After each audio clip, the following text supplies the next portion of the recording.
యువకుడు శ్రీనివాసులు అలియాస్ రాయుడు హత్య కేసు మిస్టరీపై దర్యాప్తు కొనసాగుతోంది. చెన్నై సమీపంలో రాయుడు మృతదేహం లభ్యమైంది. ఈ కేసులో 5గురిని చెన్నై పోలీసులు అరెస్ట్ చేశారు. నిందితుల్లో శ్రీకాళహస్తి నియోజకవర్గం జనసేన పార్టీ ఇన్ఛార్జి వినుత కోట, ఆమె భర్త చంద్రబాబుతో పాటుగా మరో 3గురిని పోలీసులు అదుపులోకి తీసుకున్నారు.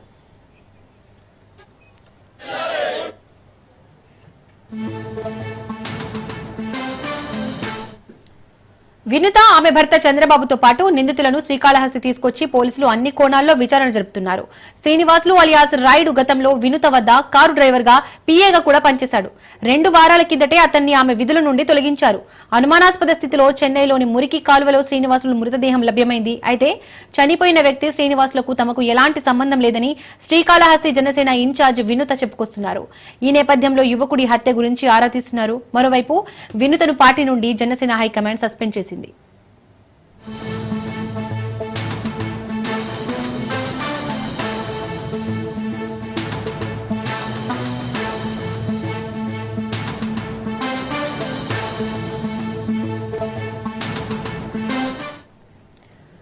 శ్రీకాళహస్తి యువకుడు శ్రీనివాసులు అలియాస్ రాయుడు హత్య కేసు మిస్టరీపై దర్యాప్తు కొనసాగుతోంది. చెన్నై సమీపంలో రాయుడు మృతదేహం లభ్యమైంది. ఈ కేసులో 5గురిని చెన్నై పోలీసులు అరెస్ట్ చేశారు.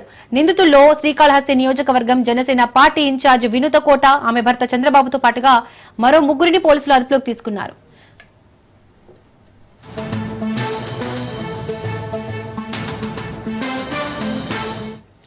వినుత, ఆమె భర్త చంద్రబాబుతో పాటు నిందితులను శ్రీకాళహస్తి తీసుకొచ్చి పోలీసులు అన్ని కోణాల్లో విచారణ జరుపుతున్నారు.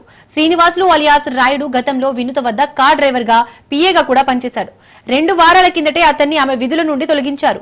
అనుమానాస్పద స్థితిలో చెన్నైలోని మురికి కాలువలో శ్రీనివాసులు మృతదేహం లభ్యమైంది. అయితే చనిపోయిన వ్యక్తి శ్రీనివాసులకు తమకు ఎలాంటి సంబంధం లేదని శ్రీకాళహస్తి జనసేన ఇన్ఛార్జ్ వినుత చెప్పుకొస్తున్నారు. ఈ నేపథ్యంలో యువకుడి హత్య గురించి ఆరా తీస్తున్నారు. మరోవైపు వినుతను పార్టీ నుండి జనసేన హైకమాండ్ సస్పెండ్ చేసింది. వినుత కోట, ఆమె వ్యవహార శైలి గత నెల రోజులుగా జనసేన పార్టీకి విరుద్ధంగా, విధి విధానాలకు విరుద్ధంగా నడుచుకోవడం వలన కొంచెం పార్టీ దూరం పెట్టడం జరిగింది. ఈ మధ్యలో ఆమె పైన చెన్నైలో ఒక మర్డర్ కేసు పైన అభియోగం జరిగి ఇట్లా తెలిసింది. అందువలన ఆమెను జనసేన పార్టీ నుంచి కాళహస్తి నియోజకవర్గ ఇన్ఛార్జిగా బహిష్కరించడం కూడా పార్టీ ఆదేశాలు ఇవ్వడం జరిగింది.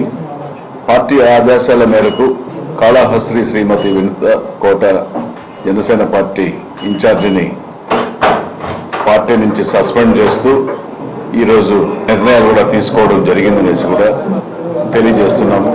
జనసేన పార్టీలో క్రమశిక్షణకు ఎవరైనా సరే పార్టీ విధి విధానాలకు విరుద్ధంగా నడుచుకుంటే ఖచ్చితంగా పార్టీ నుంచి బహిష్కరించే సూచనలు మన నాయకులు పవన్ కళ్యాణ్ గారు కూడా క్లియర్గా సూచించడం జరిగింది.